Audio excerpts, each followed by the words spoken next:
Welcome everyone to this week's Global R&D, the public one for this month. We have quite a full agenda for you prepared, so let's jump straight into it. So I'll be the MC today. I'm Dimitris. For those of you that don't know me, I'm the team lead of the execution team. And as I said, we have a pretty interesting agenda.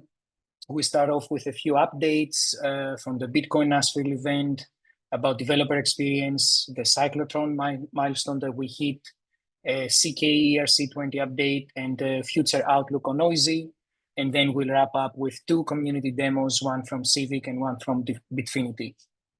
So first off, starting with updates, and the floor to Sam to give us an update from Nashville. I hope you can hear me well. Fit the mood of Nashville, and that's why I use our swag. I hope it's okay. Yeah, so we were present in Nashville last week. That's a huge Bitcoin conference.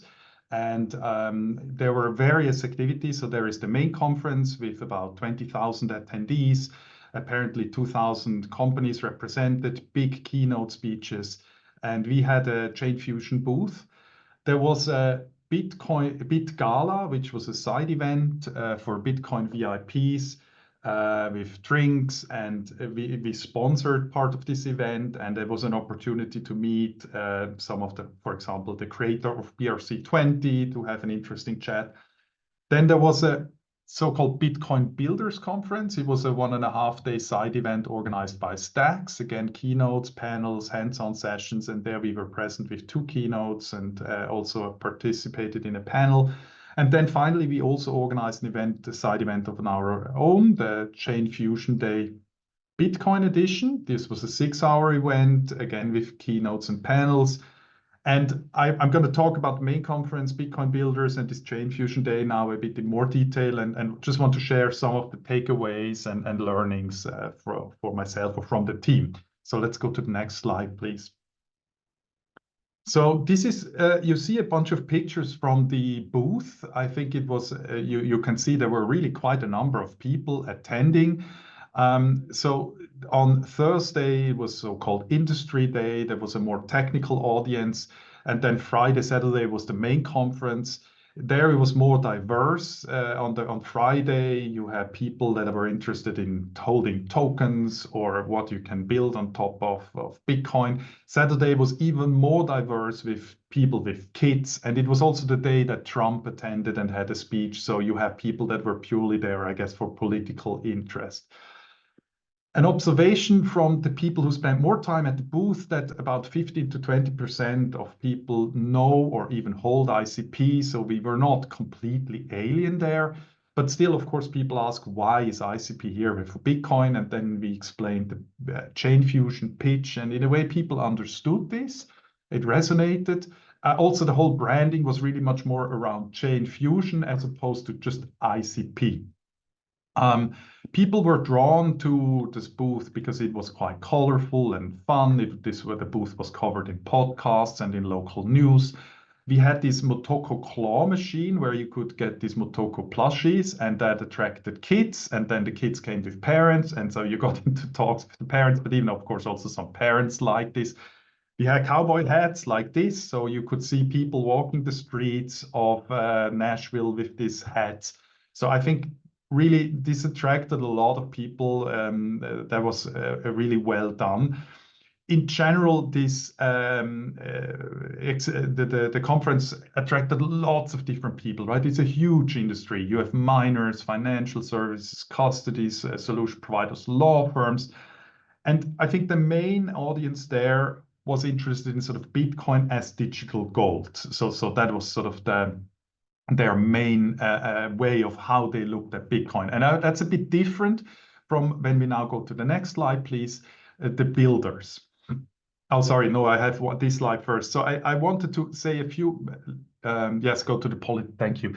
So I wanted to say a few things about politics, right? And I just tried to summarize some of the messages. I'm not saying this is DFINITY's point of view or my personal point of view, but I think it's still interesting to hear what some of these messages are. So there was messaging around sort of innovation, technical advancement, so that the US should be spearheading crypto. Don't leave the crypto market to China, condemning the SEC's crusade against crypto. So just I tried to summarize a bit the messaging. Then there was a messaging around freedom.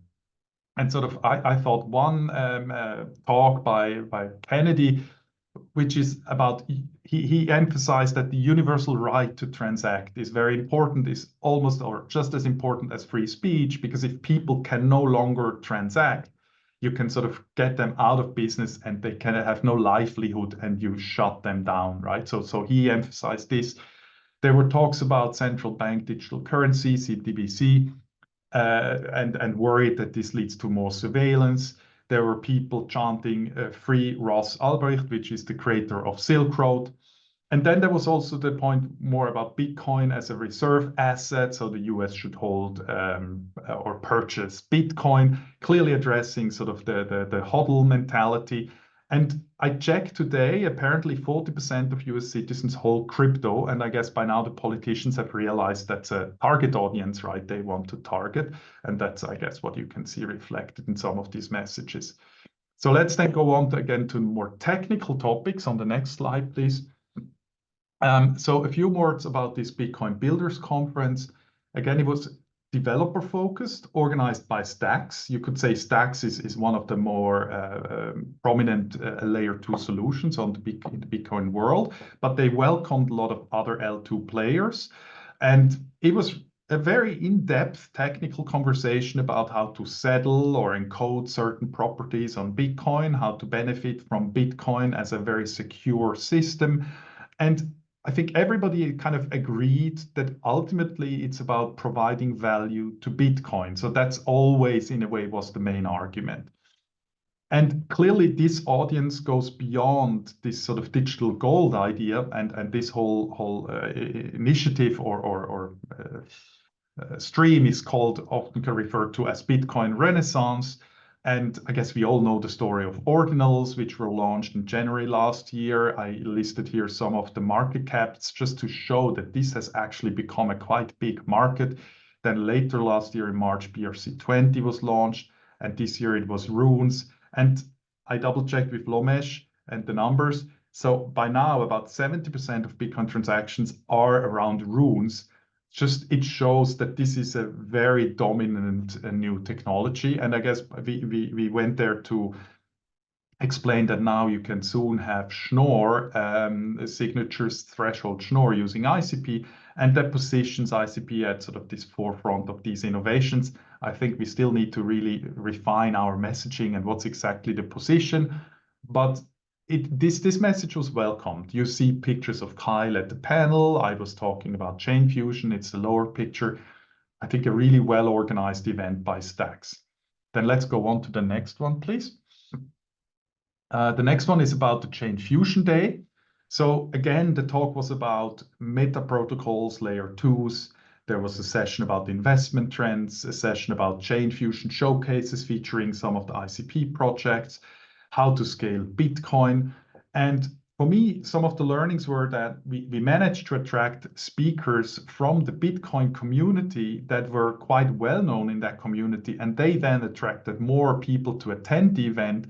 And so I think a big shout out should here go to Kyle and Bob Bodley, who actually were instrumental in attracting these people and made this a very successful event, besides the impressive swag. And we were at this Johnny Cash bar, which was also a super nice location. So I think that's a good recipe to not just focus on ICP, but sort of engage people from other communities and engage in a more technical, wider conversation. And still, I mean, we attracted a lot of people from the US IC community, and they appreciated to have an in-person event and having some in-person discussions. I think it was really an event that was quite successful. So let's then go to the next slide. I have added a few more pictures. You see, for example, Munib is the co-founder of Stacks that was talking at the Chain Fusion event. You see the very motivated Windows 98 team. They were all completely leaning into this meme theme. Then you see the panel on the rise of meta protocols with, for example, Domo, the BRC20 creator participated. You see the hubs talking about Olympus, or the panel featuring some of the ICP projects such as IC Lighthouse, Omnity, Bitfinity, and Bionic. So I hope that gives you a bit of an impression of this event. And let's go to the last slide. Or second last, this is a few more comments that we collected after the event. So you see the audience appreciated that it was informative, that we were a bit more, someone writes here, more realistic perspective on Bitcoin compared to the maxis. Fabulous event, great people. Looking forward to the beta, referring to Schno. Or it was absolutely awesome. Thank you so much for the invite. Hope you come back soon.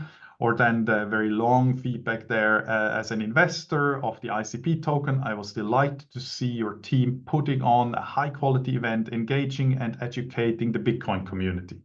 So at that, now to the final slide, I think we should really a shout out to the team who was highly engaged. And it was beautiful that we had people from hubs, from the marketing side, from a technical side, from an ops side, really all working hand in hand, making this a success. So that's my summary from the Bitcoin event last week.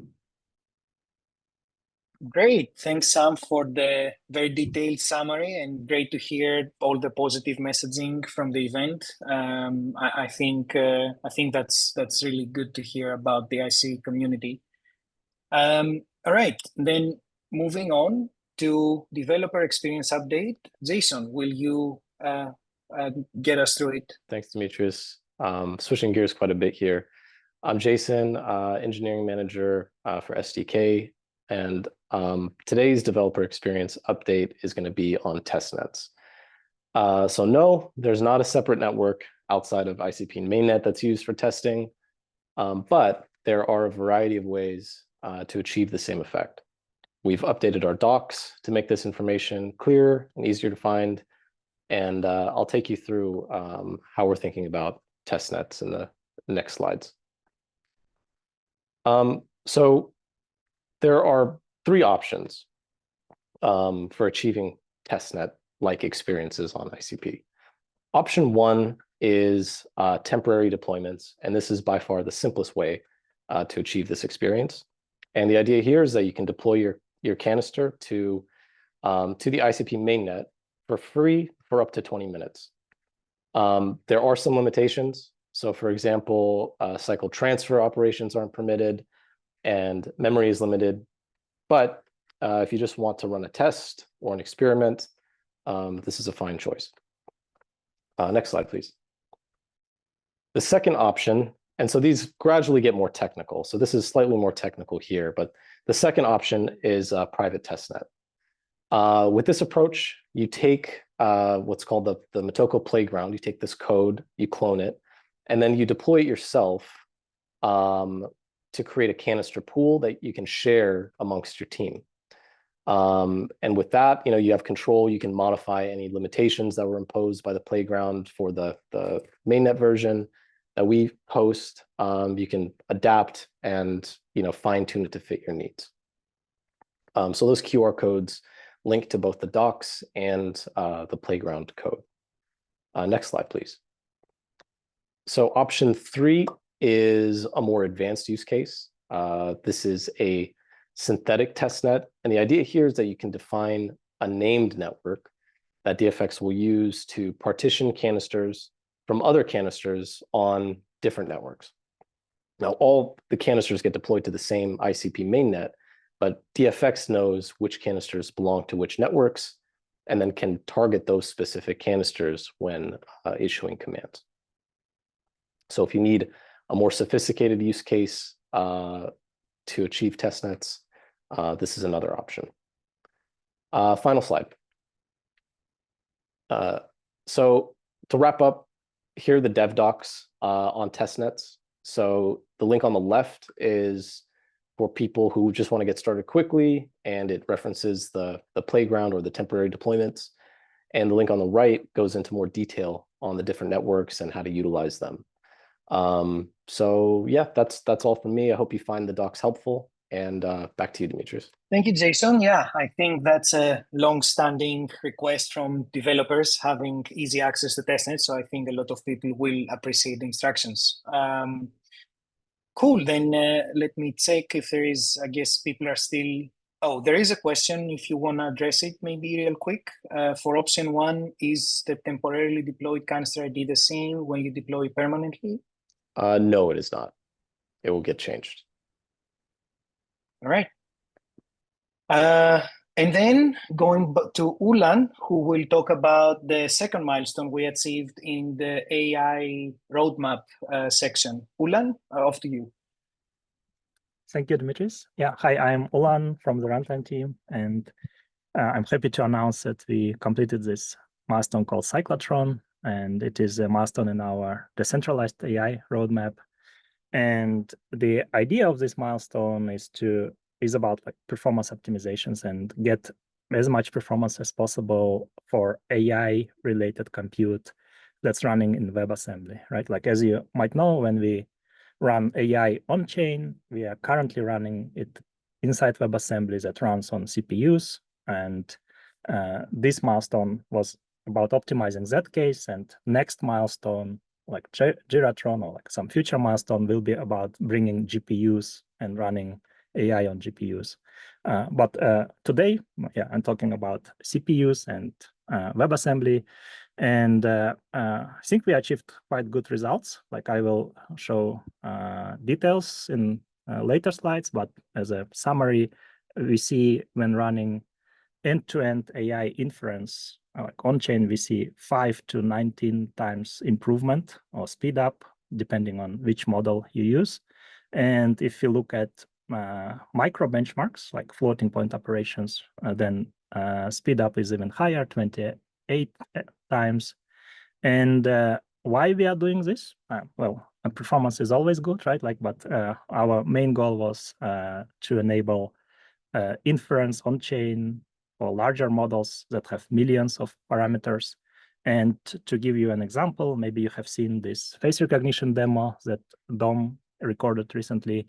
And that demo, like the model there has size of 100 megabytes. It approximately corresponds to 20 million parameters.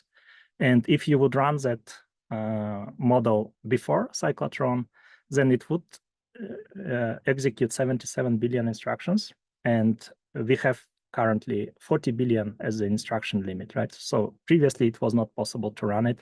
Now, after CYCLOTRON, the amount of consumed instruction decreases to 9 billion instructions, which is about 8 times improvement, right? And how we achieve this, there are like 3 optimizations that like I will explain in this presentation. So, but before that, I wanted to give some more details about the results. Dimitris, would you mind to go to the next slide? Yeah, thanks.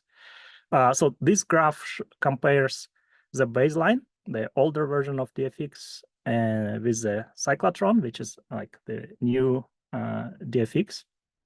And in this graph, the baseline corresponds to number 1, like meaning that like 1 is like we take as a baseline, and then the actual results are shown as factor of improvement, like how many times we improved over this baseline of 1, right? And we have 5 different workloads, like 3 of them I did, like measured and benchmarks, and benchmarked and GPT workloads were implemented and measured by Decide AI, and thanks to them. Yeah, and as you can see, the improvements vary depending on the model. Like we have image classification, face detection, which is like a model that finds the bounding box around the face in a photo. Face recognition, it's like given a face, it maps it into so-called vector embedding of that face. And then there are like 2 workloads about GPT-2 text generation. Right, now let's look at the optimizations. Like next slide, please. So the first optimization was about making floating point operations faster, and floating point numbers are for those who don't know, floating point numbers are numbers that are not integers. For example, 1.5, or like this number that's shown in this diagram. And in the Wasm time, this is a WebAssembly virtual machine that we use on an IC. It has a mechanism to make floating point operations deterministic, right? And we need the determinism because we are running in a blockchain. And what we found that this mechanism can be improved, and we implemented and upstreamed optimization in Wasm time that changes this mechanism to generate better code or faster code. And yeah, this is more details. Like this work was presented by Adam like back in April. So if you want to learn more details, you can go and watch that recording. And it took a while until that change in Wasm time propagated to stable version of Wasm time that was like released recently, and we recently released replica that contains this new version of Wasm time. Next optimization is also quite powerful, and that is enabling a new instruction set that's called SIMD. SIMD stands for single instructions, multiple data, and the idea here is that with a single WebAssembly instruction, it is possible to do multiple arithmetic operations. Like in this example, we can add 4 floating point numbers using a single instruction. This work was also presented in back in May by Andre. So if you are interested in details, there's a recording of that. And the final piece in this milestone was actually implementing support for Wasm SIMD in the inference engine that is used to run these AI models. Because like it's not enough that the replica supports SIMD, we also need the actual program to use these instructions.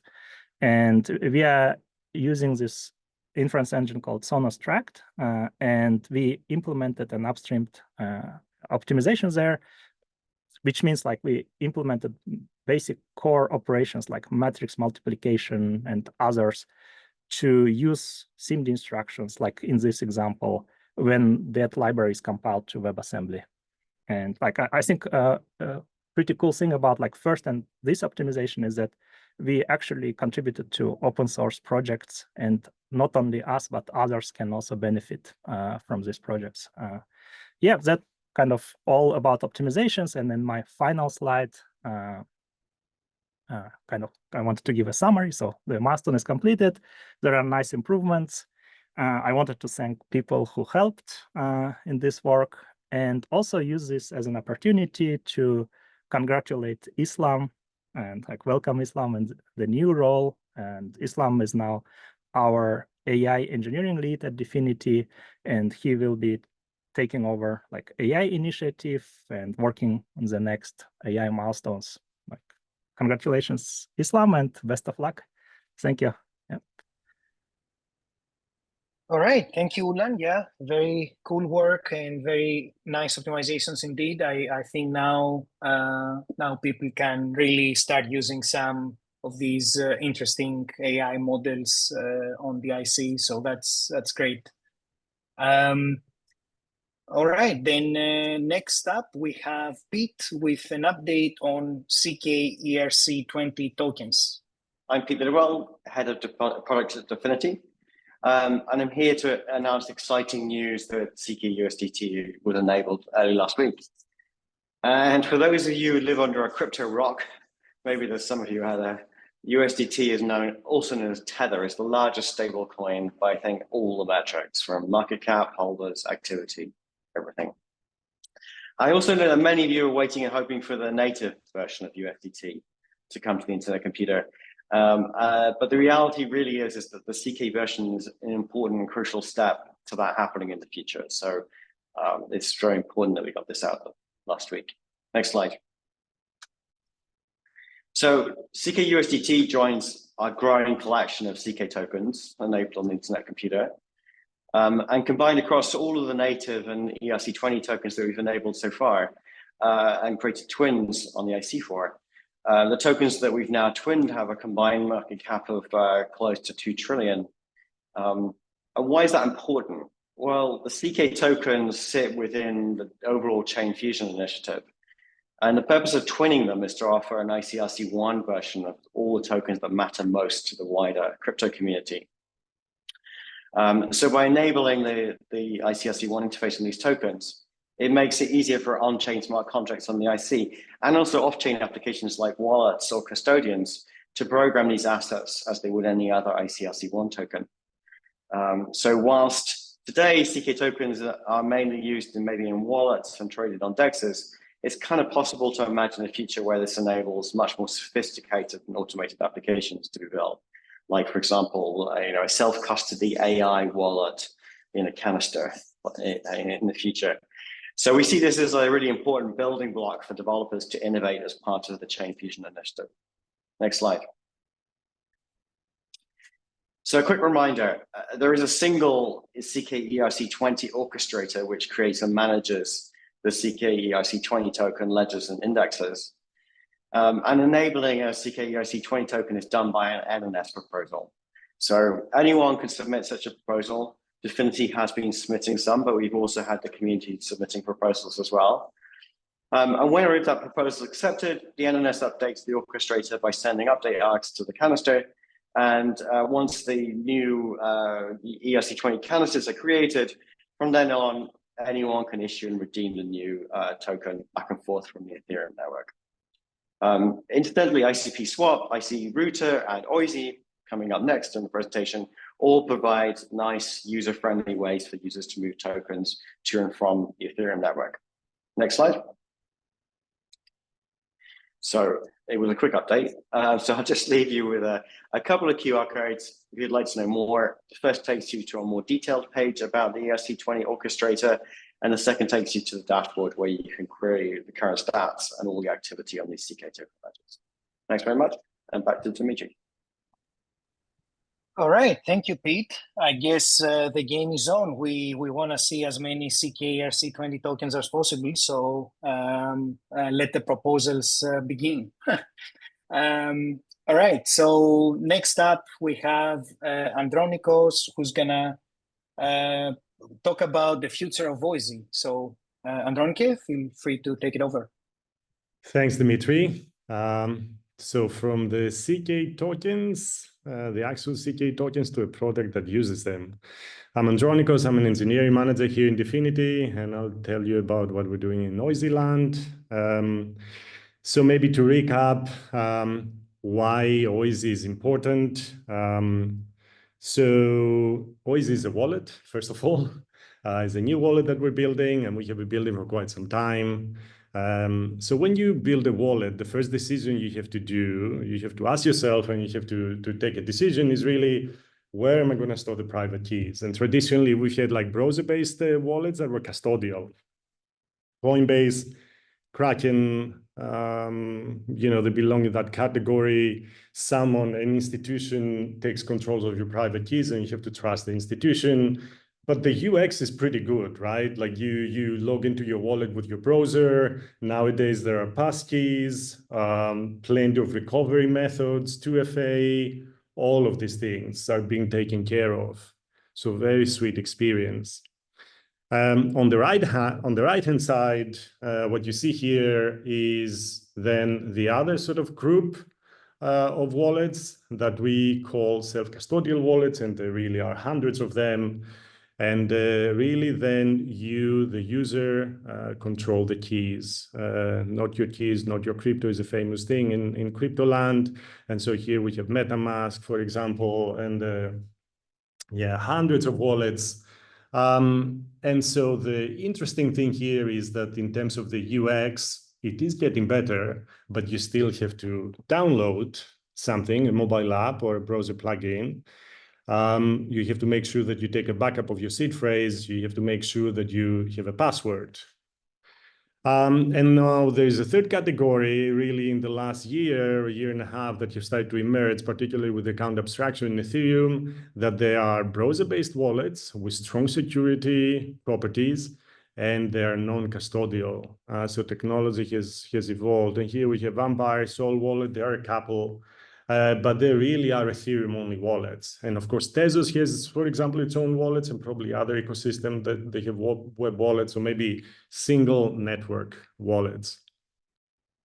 And so the premise of Oisy is that it is a browser-based wallet that is multi-chain. It already supports ICP and Ethereum, and we're working on adding Bitcoin support. And it has a custodial model that is closer to self-custodial. Next slide, please. Why are web wallets great? So they are really good because you can imagine that the onboarding is vastly improved over downloading an app. There's no reliance on those apps. And that has a big, that makes a big difference in locales where crypto wallets might be illegal. They also work in jurisdictions where you might not have access to app stores. They're also very good because of speed of development, like web wallet development is web development. What that means is that you have access to an entire ecosystem, like 20 years of web development is basically at your fingertips. They're also simple to test. You can include Oisy right now. You can run npm CI and npm run, and you're gonna have Oisy running in your browser, right? It doesn't get better than this. And they make composition easier. What I mean here with this cryptic sort of line is that in the same way that we have like undesign, which is like this plethora of like widgets for web development, we're already starting to see wallet as a service. My prediction is that we're going to see substantial frameworks of the same size dedicated to crypto wallets. And so then you just plug and play with components. Next slide, please.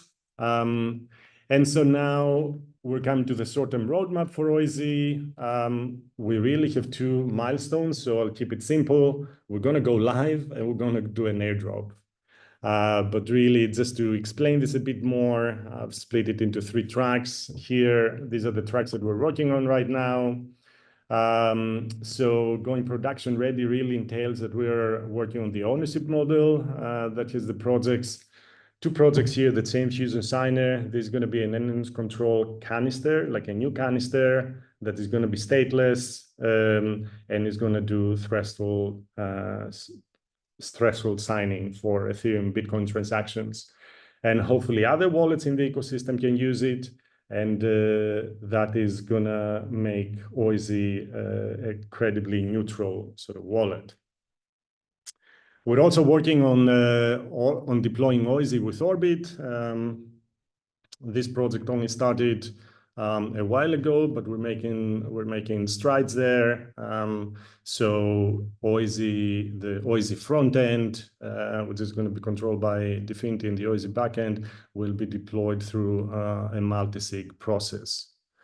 Then we're working on the rewards program. We have the airdrop and the sprinkles programs, and I'm not going to go into details here. Then, yeah, like the more details for this are going to emerge like in due time. We're also very excited because we're integrating verifiable credentials into Oisy. So Oisy is going to become a relying party, and we're working closely with our partner Decide AI, which will be the issuer for the airdrop. And finally, a large part of Oisy is really the UI and the UX. So we're adding a new logo. We're building a fresh new UI. We're trying to have an environment where there is zero friction for sign-in and for sign-ups. We're improving the portfolio view, so even SNS tokens will have a value, or a price rather. They already have a value. We want to have a credential list, notification, and of course, we're working to build signer standards and a lot of other features really that fall under that track, the UI UX track. Yeah, that's it. Maybe on the next slide, put together 2 QR codes for Oisy.com and for beta.oisy.com, and we update beta.oisy.com. We're updating beta.oisy.com very frequently. And then as the last thing, I just want to say thanks to the ever-growing team of Oisy. It started with 1 developer that just really carried the torch from the beginning, David Albusco, and now we're 6 people and counting. And special thanks to Max Murphy and Antonio and Leon, who is borrowed from the consensus team, and of course Artem and Mary. on design and product management. And we're also getting help from Lawrence and Frederick from the AI team. So a lot of people are really helping to make this a reality. Thanks, Dimitri. All right. Yeah. Thank you, Andronke. That was a good update on Oisy. And with that, I think we're ready to move on to demos. And we have two today, and we're going to start off with Civic first. A couple of things we're going to go through in the next 10-ish minutes. Talk about digital identity verification, how we're solving it on ICP with Civic Pass, a quick demo, and then who is this for, why we built this. There's a couple of QR codes here. Follow us on Twitter, X, and then this is a docs preview. So we're still like close to finishing milestone 4 of the build, but you can see here like the principles of how we've built the React gateway to start integrating Civic into your ICP projects. So without further ado, why we built this? Essentially, Identity Web 3 is still being treated with Web 2 solutions. We're in a place where people want privacy-preserving solutions, verifiable credentials, zero-knowledge proofs. Apps still need to fight bots, Sybil rings, and impersonators. So there's a friction between like how much users want to share, how much apps want to gather, and stop bad actors. And essentially, stuff is getting harder and harder to fight because the barrier of entry for bad actors is lower and lower with all these language models coming out. So we're seeing more and more sophisticated ways to build Sybil rings, more sophisticated ways to create bot farms, and so on. So we think a more robust way to battling these issues is needed. What we built is a multi-chain wallet agnostic identity solution. It fits into smart contracts, it fits into apps, into Web 2 and Web 3 solutions, into canisters you'll see as well in this demo, work with internet identity. We found this solution to be a good fit for gaming companies that want to like verify unique players, for example, communities, DAOs, for governance, like where you want to have unique participants voting. Decentralized finance, where you want to avoid a lot of bots and bad actors, and also protect your app from users that's not supposed to use your app. And then finally, this kind of emerging trend of real-world assets, people selling essentially shares on-chain of like buildings and real-world items that also need stronger verification, just a simple contract signature, smart contract signature, or wallet signature.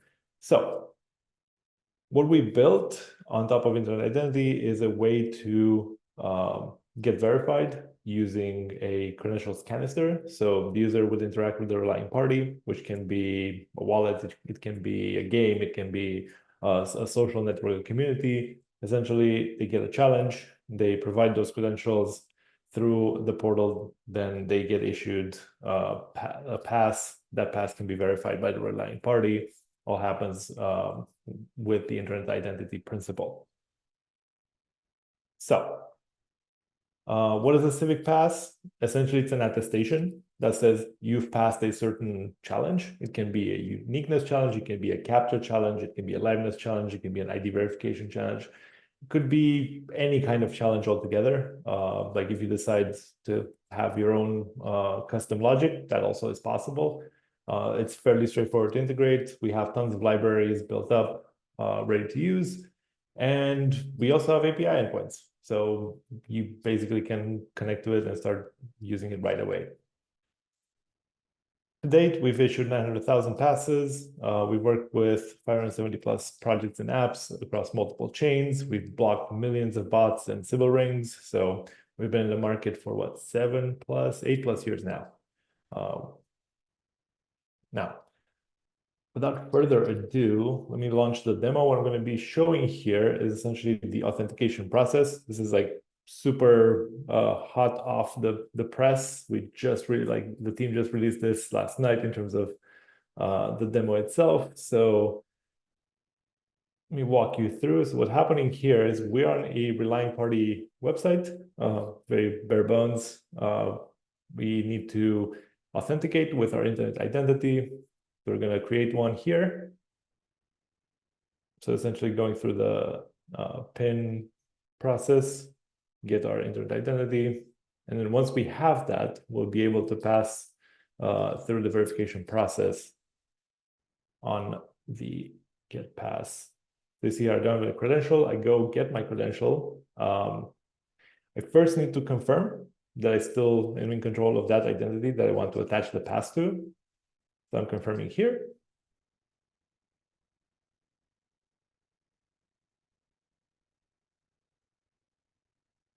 And then now I'm able to get verified because I don't have a credential right now. You can see it's all DID based. And now we're presented with the uniqueness challenge. We authorize the internet identity principal.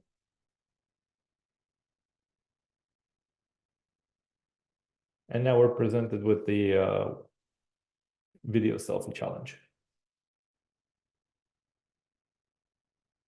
This takes a few seconds only. It can work on any device, like laptop or mobile device with a front camera. So you can see our colleague here, Ty, is going through the face scan encryption process. And then once that's successful, then that face map is connected to the pass, and then the pass is connected to the internet identity. So you can see now we have a status active. Now, what happens if I try to open a new internet identity with the same face? So we'll go through that process again. Now we're creating a new identity. This will be the same process here. Set up the PIN.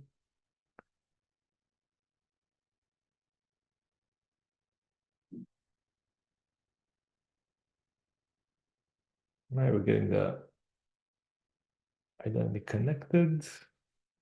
And you'll see you don't have a credential right now, so we're going to go and get one. So we connect again to the portal with the new identity that we want to get the pass for, the uniqueness pass. But we're going to try to do it with the same person this time. So same, Ty is going to go through the process again. So you'll see here, I don't have a pass. He doesn't have a pass in this wallet. And then he'll get verified through the same uniqueness flow. So once the authorization is approved, then he's able to go through the video challenge, which we'll see in a few seconds.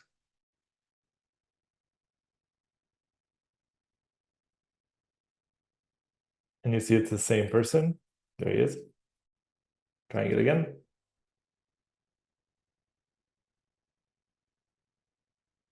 And then when this is analyzed, you'll see on the right-hand side, we'll see a red alert start to appear anytime soon. There it is. And now we found a duplicate. So to wrap up, who is this for? Once again, gaming, GameFi, communities, decentralized finance, real-world assets. We can attach more credentials than just a uniqueness pass. We can attach a capture pass for stuff that needs lighter protection. We can also age gate with ID verification, for example. And there's more features coming soon as we're finishing up this build. What's on our roadmap? We're going to finalize this V1 and release it. This is a preview version, so it's not quite live yet. Stay tuned for an announcement. I'm going to release the developer documentation so everybody can integrate, a reference implementation as well to see how it works with the relying party, or those relying parties are interested in integrating the Civic pass in their flow. And then by Q4, we're hoping to get the first customers deployed and then work on ID verification, PII sharing, and then later on IAM solutions with Civic Pass and then reusable KYC with accessible data store. But those are TBD depending on like demand and like you guys being interested, the community being interested. So one of my goals here in this call is essentially to see like, hey, is anyone in need of a solution like this? If so, reach out to me, hidus@civic.com, reach out to us on Twitter as well, go to our website, check it out. And we're looking for feedback and for like first customers. Thanks a lot. I see we have a couple of questions on the chat, and we do have a couple of minutes, so maybe let's try to get some quick answers. What happens when a user loses control over an AI identity?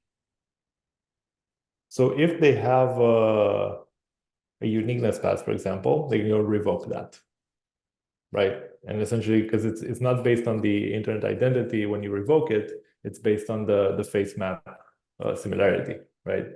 The revocation portal will go through a face scan again, and then based on that, it'll identify, hey, you have these passes issued, which one would you like to revoke?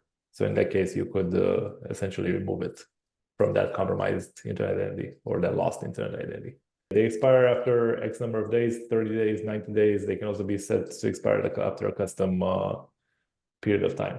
And next one, I guess maybe one more, and then there's a couple more that maybe you can tackle on the thread here.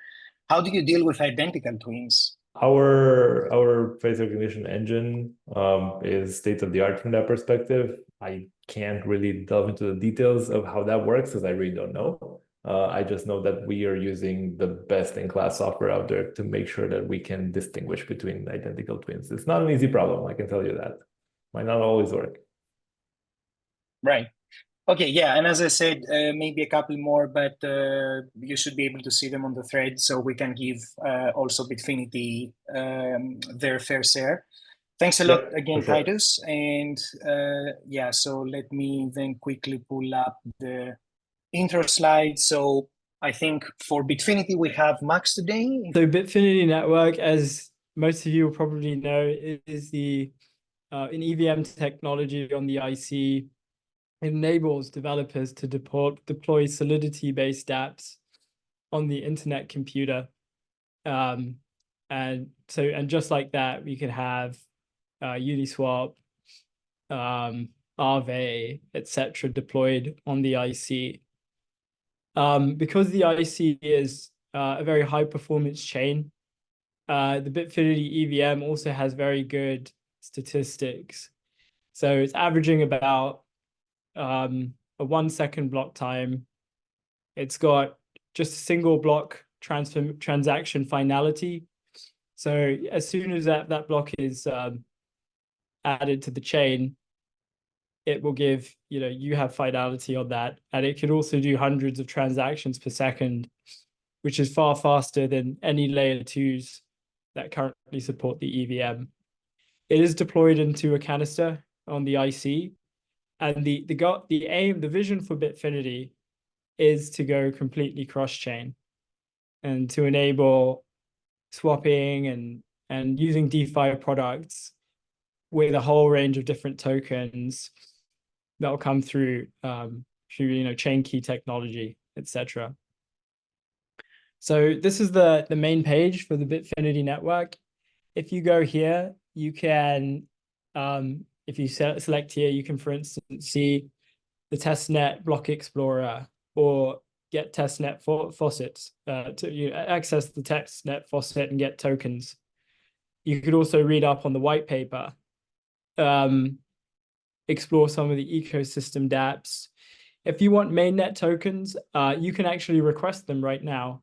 So if you just fill out this form that says KYC and mainnet faucet, you will get some mainnet Bitfinity tokens ahead of our launch. But if you don't want to fill out the KYC, you can still deploy to the testnet by going here and just minting test tokens, which will then ask for your MetaMask wallet address. So we can have a look at the block explorers that we've got for Bitfinity. We can see on the testnet, we've had about 500,000 wallet addresses interact with it since we've been up and running. And you can see that, it's producing a lot of blocks and also quite fast. Some of these settings can be tuned as well. So you can make this faster or slower. On the mainnet, which is also up, and you can see the block explorer has been deployed.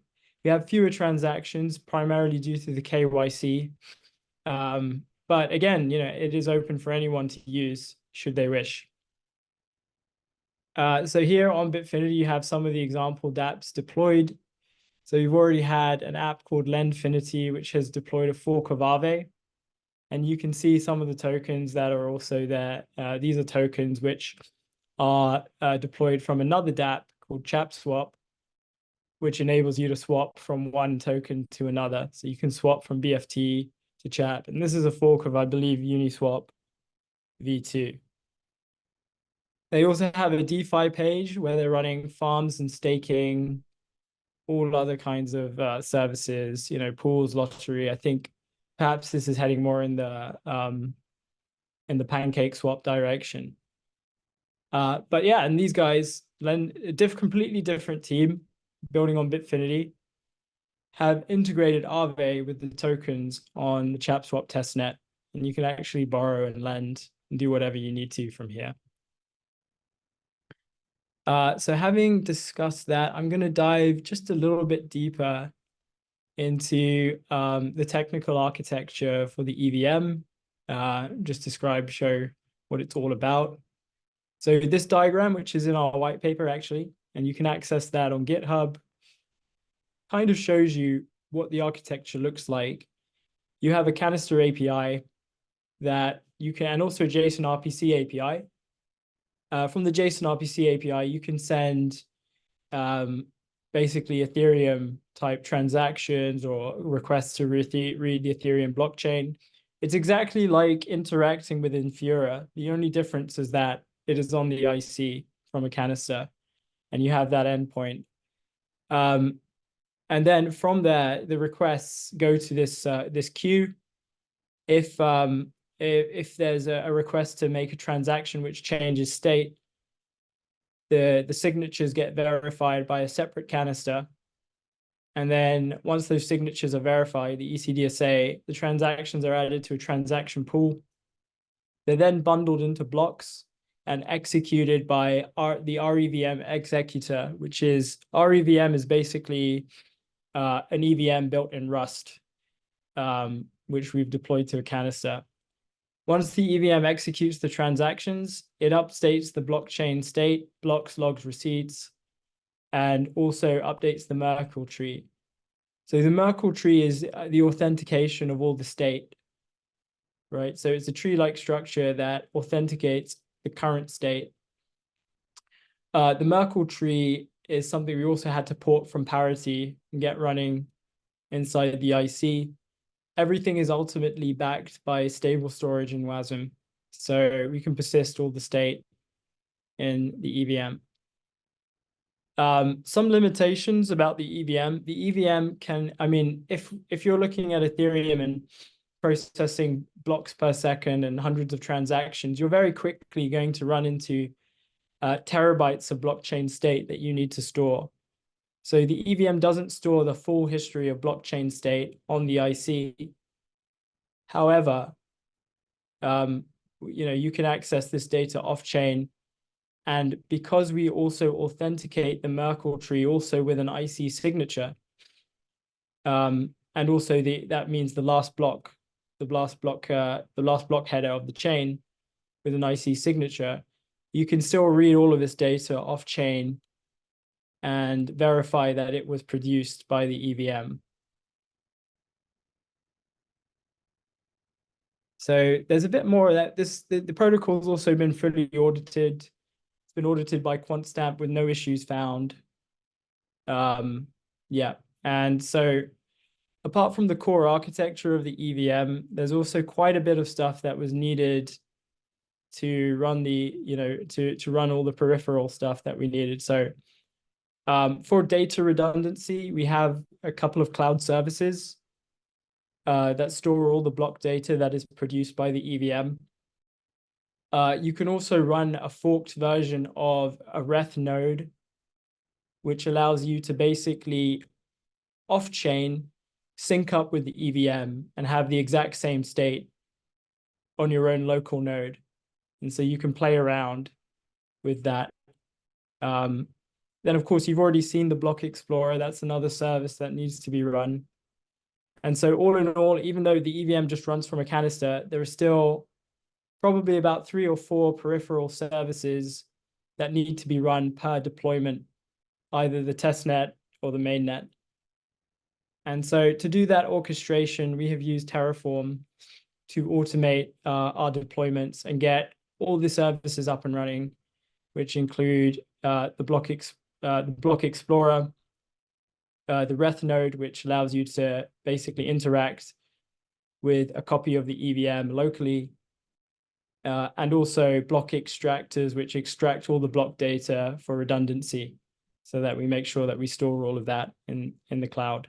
We're also working on a bridging protocol called Bitfusion, which is going to enable you to move all your IC tokens to the EVM. And then also, we're also integrating Bitcoin tokens as well, and that covers the cross-chain element. I'm going to just say a bit more, though. We've had some good backers, some strong angels, including Jacob Phillips of Lombard, which recently raised $16 million in the Bitcoin ecosystem. Tekin, who was a former GP of Polychain. Robert Lauco. Michael Lee, former marketing lead of DFINITY. And also the former marketing lead at ZK Sync. In terms of listing support, we recently signed on Gate, which is a top 12 exchange, Mexi, BitGet, and looking to work with KuCoin very soon as well for the project. Part of our go-to-market strategy has involved creating a rewards dashboard, which basically is a way to incentivize people to use the EVM testnet by airdropping tokens to them. And so what you're seeing here is part of the UI dashboard. Yeah, we'll just now hand over to Sasha, who's going to give you a little demo for how you get IC tokens into the mainnet EVM. Yeah, so it may take a little while to do the bridging. I think maybe about half a minute or so. Half a minute to a minute, but Sasha will just show you what we need to see. Hello everybody. So this is the widget which allow you to do the bridging, and let me show how it works. So the first step is just to connect the wallets. So I'm already connected the ETH wallet and IC wallet. And I have some IC native, like ICRC tokens, DKP tokens, which I want to bridge to the Bitfinity network. So to do this, I just select the tokens, input some amount. I'm using small because this is the real tokens. And that's basically it. Now I'm ready to bridge the tokens. So this is the approval flow, which is coming from the IC wallet. And now we will see the second approval. This is already on the Bitfinity EVM.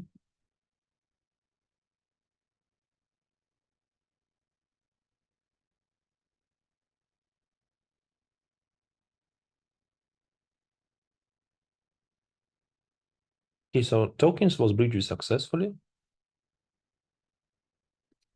And after about less than 60 seconds, you will see that my balance would increase by 0.5 tokens, 0.1 tokens. Yeah, thanks, Sasha. And so the idea is that they will extend this bridging widget not just to cover IC, but also Bitcoin and the Ethereum ecosystem. One of the nice things about the bridging side, I'll actually just go back to one of the diagrams that I have up. The bridging widget is essentially a kind of a modular framework for bridging that allows you to create new kinds of bridges quite simply without writing too much code. And so the core of it basically is described. I think the withdrawal and the deposit are described by these two diagrams, one here and one here. So the withdrawal flow is, this is the depositing flow to the EVM, where basically we sign an order, which then gets sent to the EVM, a bridging smart contract on the EVM, and then mints tokens for the user based on what the order looks like. How we trigger that order is, could be one of many ways, but mainly from, you've got to kind of make custom implementations to monitor network activity on IC or Bitcoin or whatever. And then you can just do this. And then once you do that, you just implement that part of the code, and then it does all this other stuff, the bridging, checking the mint order, signing it, and sending it to the smart contract on the EVM to mint tokens. That's all like handled for you. So all you have to do is just the monitoring part. So it makes implementing like custom bridges a lot easier. And then the deposit flow is also quite similar. What happens is a user will initiate a deposit transaction on the EVM, an event gets emitted, and then you've got to make a custom implementation to send tokens to the network for the user as a developer. And yeah, essentially this will really reduce some of the code needed. I think the bridging code that's not part of the core repo is only like a few hundred lines of code for the IC side because of the framework that we use to do the bridging. And of course, we also want to integrate Bitcoin and make that a key part of where we're going with this. Yeah, and I think another key point, so you only need one bridging canister for each type of tokens for ERC20s or Bitcoin or whatever. So yeah, and that's pretty much it. All right, yeah, thank you, Max and Sasa, also for the demo. And with that, I think we're at the end of today's Global R&D. So thanks everyone for joining, and we'll see you again next week or next month for the next public one. Right, take care, everyone. See you.